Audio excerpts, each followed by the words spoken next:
Muy buenas tardes, amados hermanos y amadas hermanas.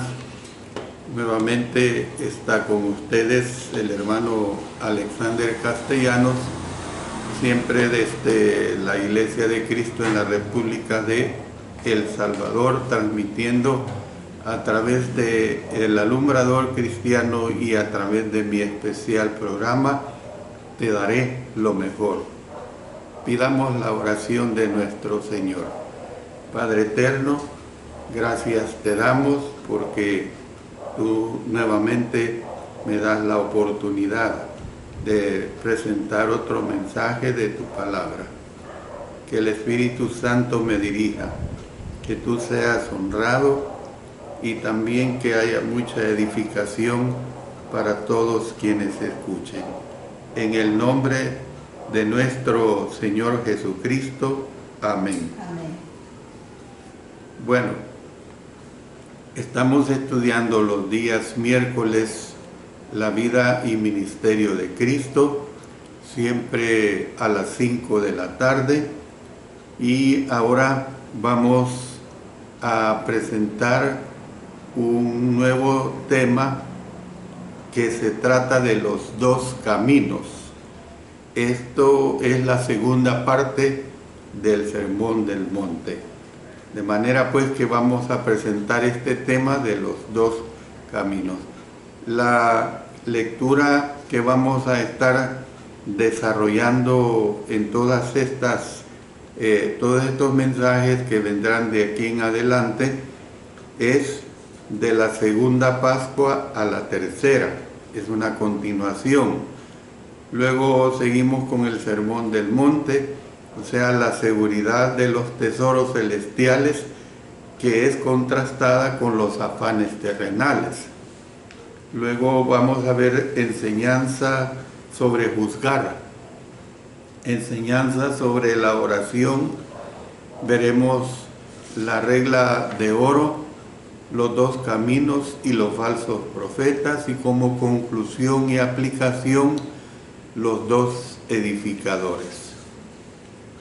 Bueno, yo puedo decirles que si escribiéramos muchos libros acerca del Sermón del Monte, no agotaríamos sus enseñanzas. Lo más que podemos hacer en estos estudios es analizar brevemente su contenido. Usted recuerda que en el estudio que ya vimos titulado "Pero yo os digo", reseñamos la primera mitad del sermón. En esta lección vamos a hacer un repaso de la segunda mitad del Sermón del Monte. Es un sermón lleno de contrastes. La primera mitad presentó contrastes entre lo que los judíos enseñaban y lo que Jesús enseñaba. La segunda mitad se caracteriza por contrastes entre los dos caminos que el hombre puede elegir. Por eso es que Cristo instó a sus seguidores diciendo, noten lo que nos dice en Mateo 7, 13 y 14, entrad por la puerta estrecha, porque ancha es la puerta y espacioso el camino que lleva a la perdición, y muchos son los que entran por ella, porque estrecha es la puerta y angosto el camino que lleva a la vida, y pocos son los que la hallan. Entonces podemos ver que está lleno de ejemplos de los dos caminos por los que podemos transitar. El texto nos hace encarar elecciones que debemos hacer, elecciones que llevarán a la vida o llevarán a la perdición. Bueno, vamos a ir desarrollando cada uno de los componentes que están comprendidos en este mensaje. El primero es la tierra o el cielo, y esto está comprendido en los versos 19 al 24 del capítulo 6 de Mateo. La primera sección de este estudio contiene muchos de los contrastes que se acaban de mencionar. En Mateo 6, 19 al 21, noten lo que aquí se dice: no os hagáis tesoros en la tierra, donde la polilla y el orín corrompen, y donde ladrones minan y hurtan, sino haceos tesoros en el cielo, donde ni la polilla ni el orín corrompen, y donde ladrones no minan ni hurtan. Porque donde esté vuestro tesoro, ahí estará también vuestro corazón. Hay un contraste entre hacerse tesoros en la tierra y hacerse tesoros en el cielo. En los versículos 22 y 23 leemos lo que dice: la lámpara del cuerpo es el ojo, así que si tu ojo es bueno, todo tu cuerpo estará lleno de luz, pero si tu ojo es maligno, todo tu cuerpo estará en tinieblas. Así que, si la luz que en ti hay en tinieblas, ¿cuántas es tinieblas? ¿Cuántas no serán las mismas tinieblas? Vemos pues la diferencia entre estar lleno de luz y estar en tinieblas. Fíjese, siguiendo leyendo el versículo 24, ninguno puede servir a dos señores, porque o aborrecerá al uno y amará al otro, o estimará al uno y menospreciará al otro. No podéis servir a Dios y a las riquezas. Nos habla pues de dos posibles señores: Dios y las riquezas. Los tres contrastes se relacionan con un único tema. ¿Se centran nuestros intereses en la tierra o en el cielo? Usted, hermano y hermana, tiene la respuesta. Bueno, veamos acerca de los tesoros, pues. Y esto se presenta en Mateo 6, 19 al 21. Pero lo vamos a comparar primeramente con Lucas 12, versículos 33 y 34. Vended lo que poseéis y da limosna. Haceos bolsas que no se envejezcan, tesoro en los cielos que no se agote, donde el ladrón no llega ni polilla destruye, porque donde está vuestro tesoro, allí estará también vuestro corazón. El Señor Jesús desafió a sus discípulos a no hacerse tesoros en la tierra, sino en el cielo. Por ejemplo, sobre cómo hacerse tesoros en el cielo, podemos consultar lo que tenemos en 1 Timoteo 6, 18 y 19. Que hagan bien, que sean ricos en buenas obras, dadivosos, generosos, atesorando para sí buen fundamento para lo porvenir, que echen mano de la vida eterna. Entonces, recalcó que los tesoros terrenales son fugaces. Por ejemplo, usted se da cuenta que los bancos, tal como los conocemos, no existían en aquellos tiempos, por lo que la gente escondía sus tesoros en sus casas o los enterraban en un campo donde podían sufrir deterioro por la naturaleza.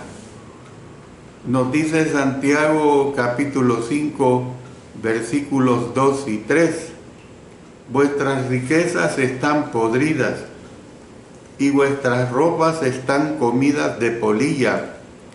Vuestro oro y plata están enmohecidos, y su moho testificará contra vosotros, y devorará del todo vuestras carnes como fuego. habéis acumulado tesoros para los días postreros. O también podemos decir ser robados por ladrones, que solo los tesoros celestiales duran. Miren lo que nos presenta aquí mismo en Mateo 6, 19 y 20.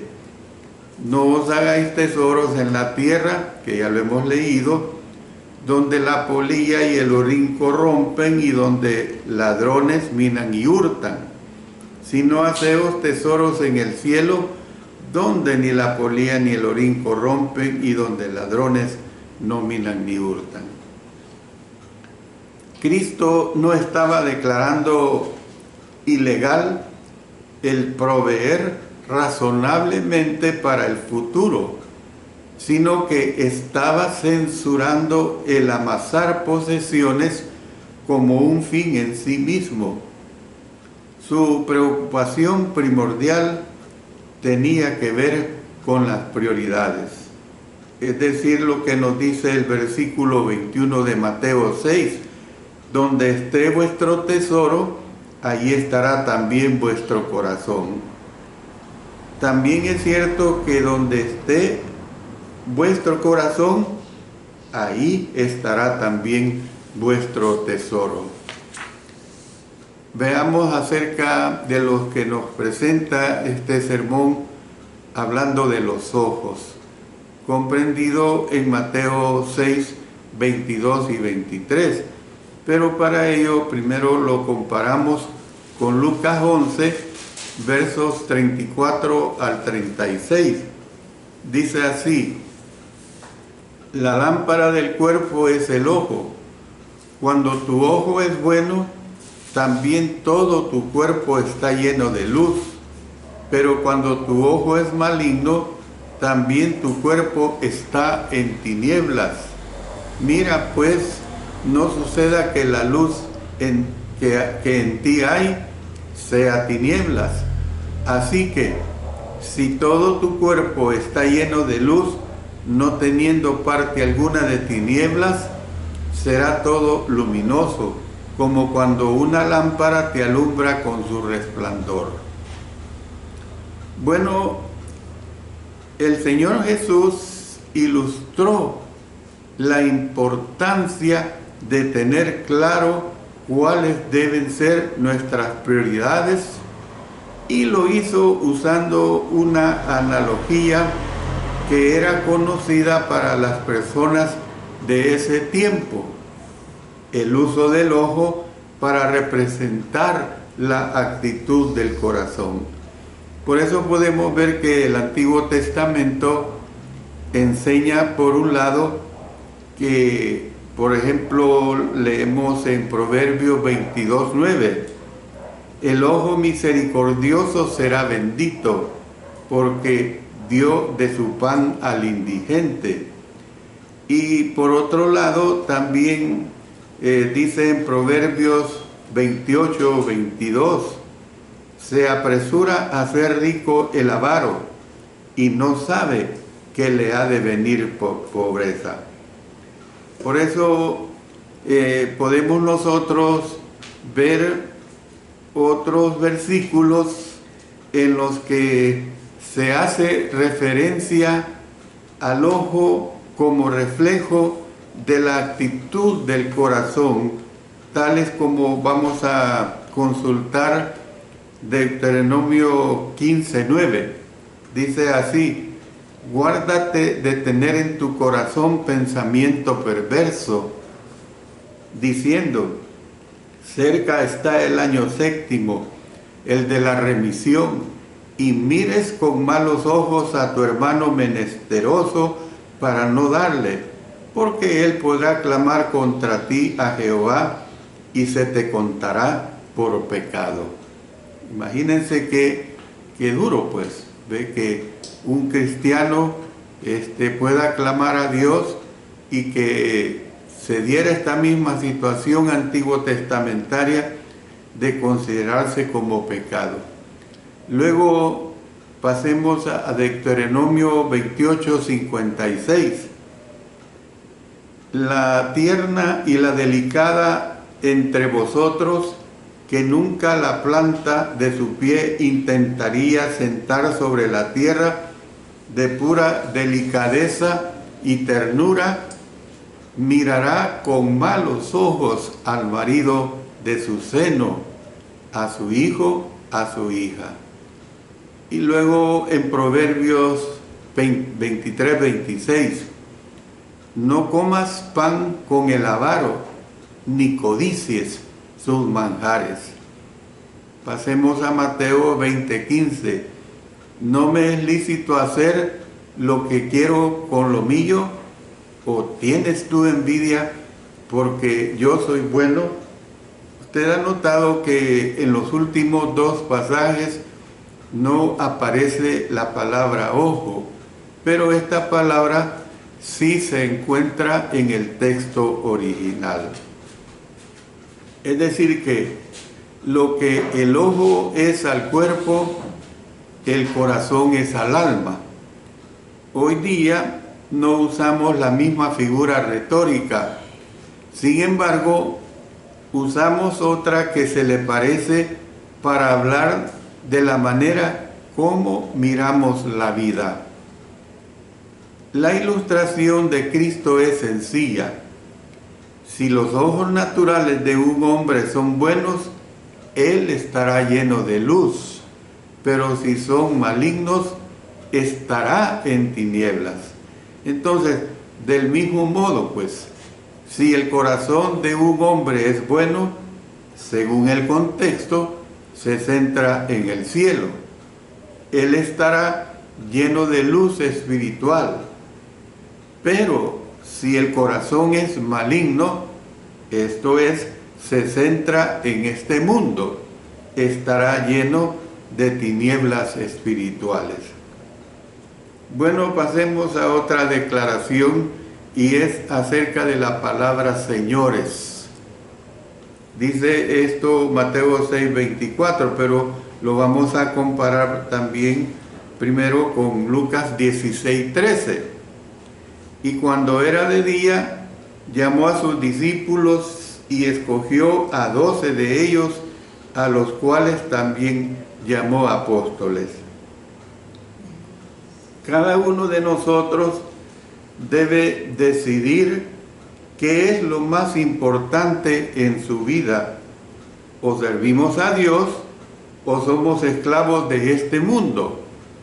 Pero no podemos hacer las dos cosas a la vez. Debemos elegir entre Dios y las riquezas. Entonces vemos que la palabra que se usa en la versión del Rey Santiago es la palabra mamón, con doble M en medio, mamón, la palabra griega, pues. Era un término caldeo corriente para referirse a las riquezas materiales. Por ejemplo, vamos a leer algunos versículos que refuerzan lo que estoy diciendo. Es decir, veamos la enseñanza genérica sobre ser siervos del pecado o de Dios. Dice en Romanos 6, 16 al 18, ¿no sabéis que si os sometéis a alguien como esclavos para obedecerle, sois esclavos de aquel a quien obedecéis, sea del pecado para muerte, o sea de la obediencia para justicia? Pero gracias a Dios, que aunque erais esclavos del pecado, habéis obedecido de corazón a aquella forma de doctrina a la cual fuisteis entregados, y libertados del pecado, vinisteis a ser siervos de la justicia. Entremos ahora pues a hablar acerca de el afán o la fe, comprendido en Mateo 6, 25 al 34. El segmento que sigue es uno de los más prácticos de todo este mensaje y de los que más necesita todo el mundo. Es sobre el pecado de la preocupación, la preocupación ocupa uno de los primeros lugares de la lista de pecados. Y miren lo que vamos a leer, esta porción un tanto larga de Mateo 6, 25 al 34. Por tanto os digo, no os afanéis por vuestra vida, qué habéis de comer o qué habéis de beber, ni por vuestro cuerpo, qué habéis de vestir. ¿No es la vida más que el alimento y el cuerpo más que el vestido? Mirad las aves del cielo, que no siembran, ni siegan, ni recogen en graneros, y vuestro Padre Celestial las alimenta. ¿No valéis vosotros mucho más que ellas?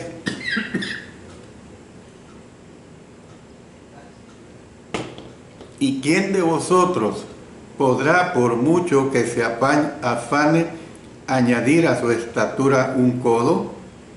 Y por el vestido, ¿por qué os afanáis? Considerad los lirios del campo, cómo crecen, no trabajan ni hilan.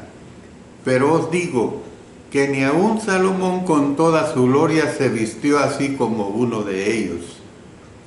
Y si la hierba del campo que hoy es y mañana se echa en el horno, Dios la viste así, ¿no hará mucho más a vosotros, hombres de poca fe? No os afanéis, pues, diciendo, ¿qué comeremos? ¿O qué beberemos? ¿O qué vestiremos? Porque los gentiles buscan todas estas cosas, pero vuestro Padre Celestial sabe que tenéis necesidad de todas estas cosas. Mas buscad primeramente el reino de Dios y su justicia, y todas estas cosas os serán añadidas. Así que no os afanéis por el día de mañana, porque el día de mañana traerá su afán. Basta a cada día su propio mal.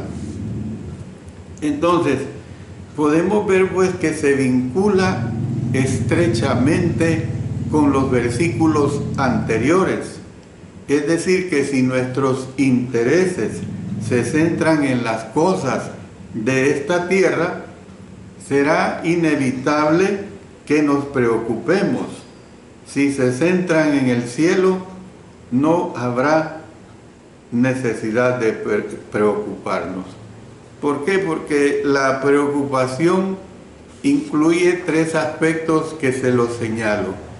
El número uno es innecesaria, porque si Dios da alimento a las aves y vestido a las plantas, sin duda dará para las necesidades de sus siervos.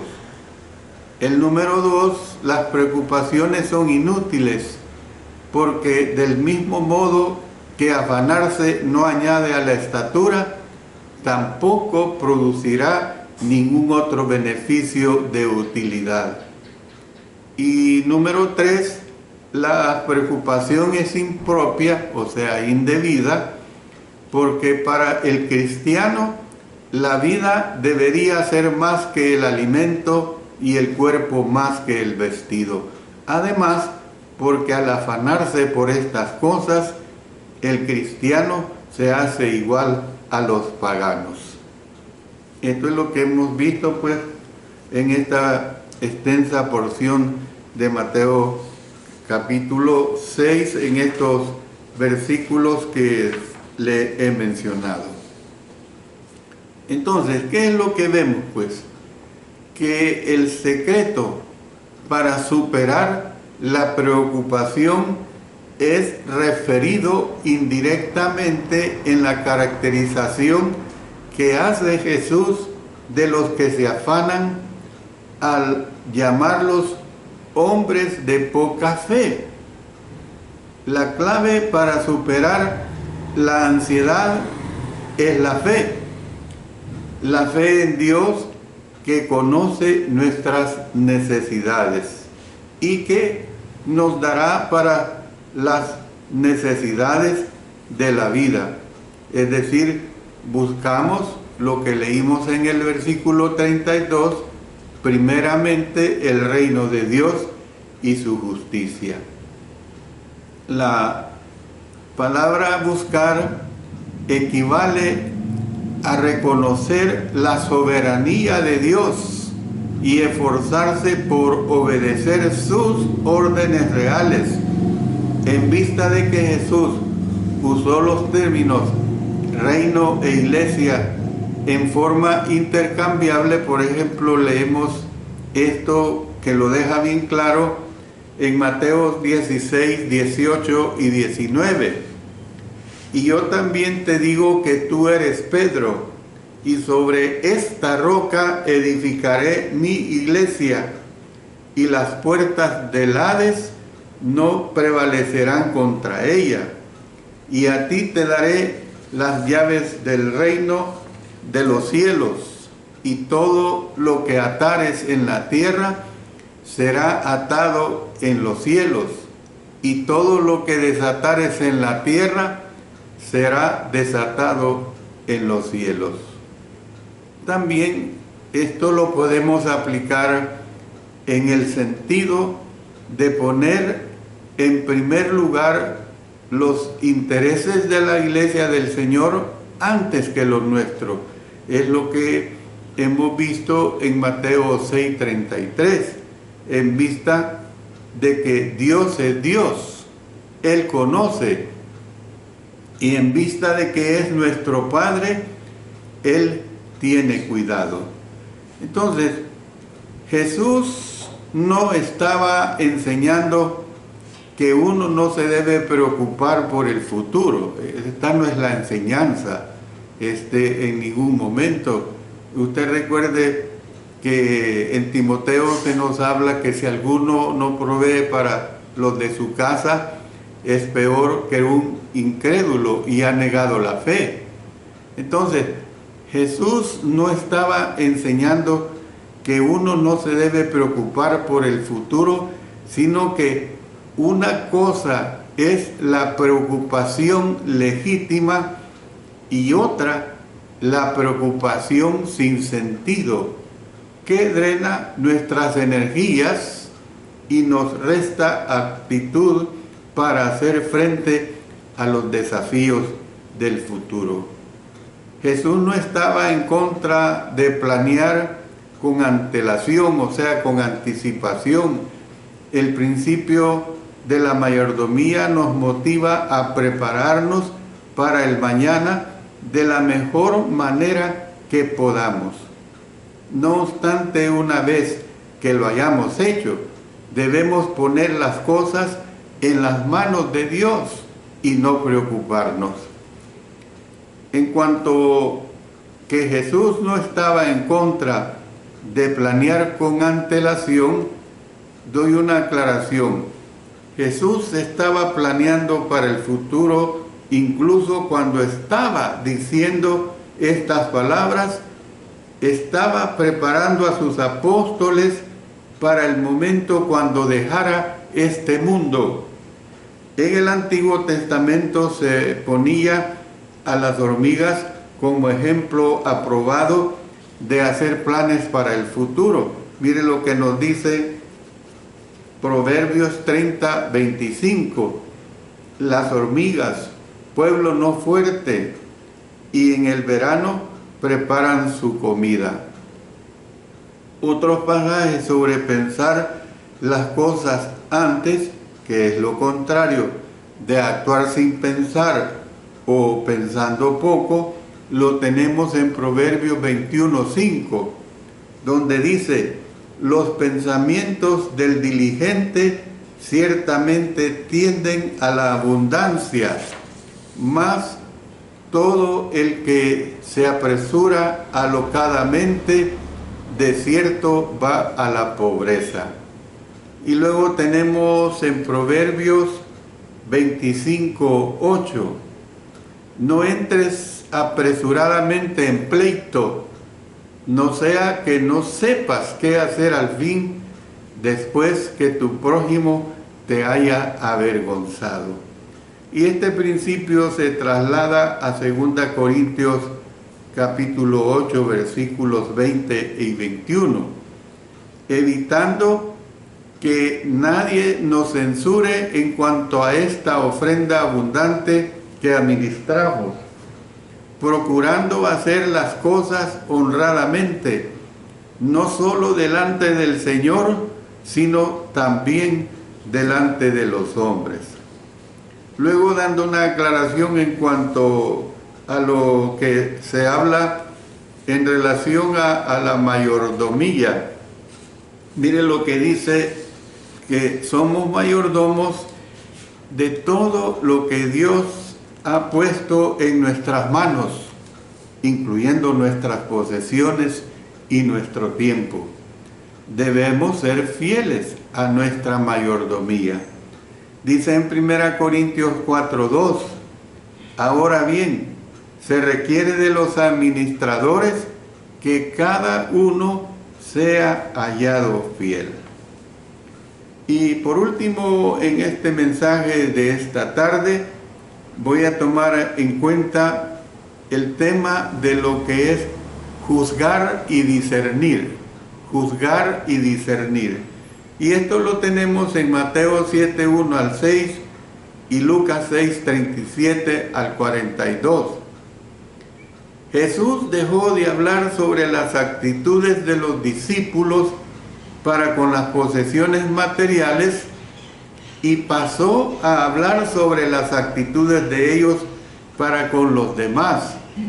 En Mateo 7:1 al 5 leemos: no juzguéis para que no seáis juzgados, porque con el juicio con que juzgáis seréis juzgados, y con la medida con que medís os será medido.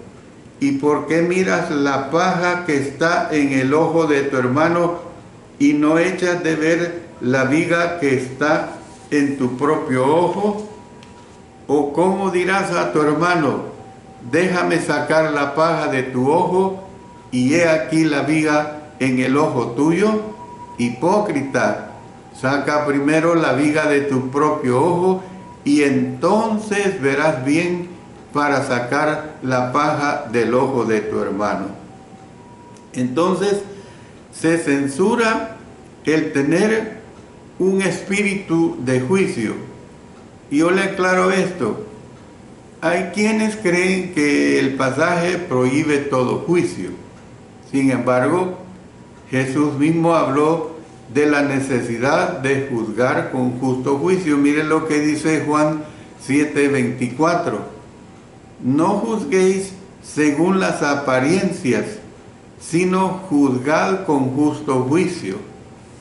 Entonces, la necesidad de hacer juicios se destaca en uno de los textos que estamos estudiando, que dice en Mateo 7:6, dice que no se debe dar, no deis lo santo a los perros, dice, ni echéis vuestras perlas delante de los cerdos, no sea que las pisoteen y se vuelvan y os despedacen.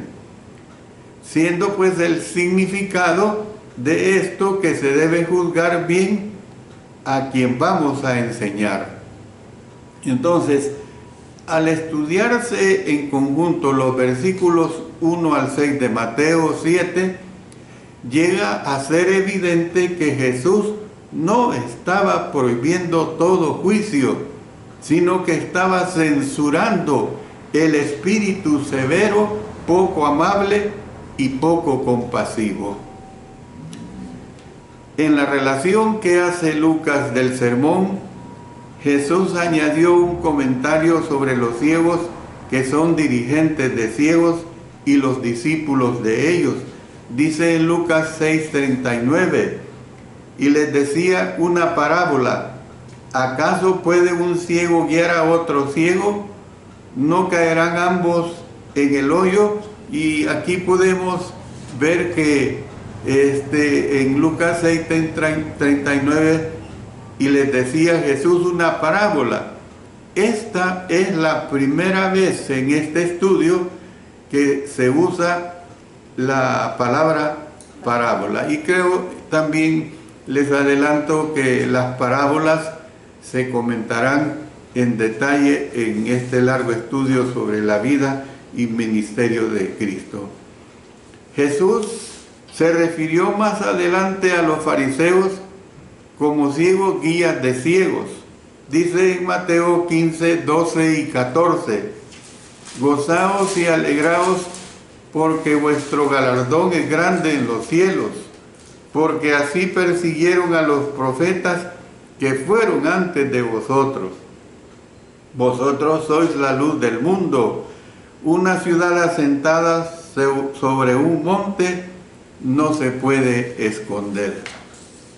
Cristo, pues, estaba reprendiendo a los fariseos y a quien quiera que tuviera un espíritu farisaico para con los demás.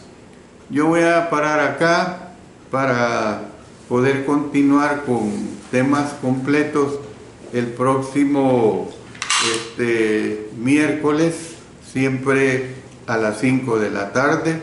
Recuerden, yo les invito a que sintonicen el Alumbrador Cristiano o también la página Iglesia de Cristo en El Salvador.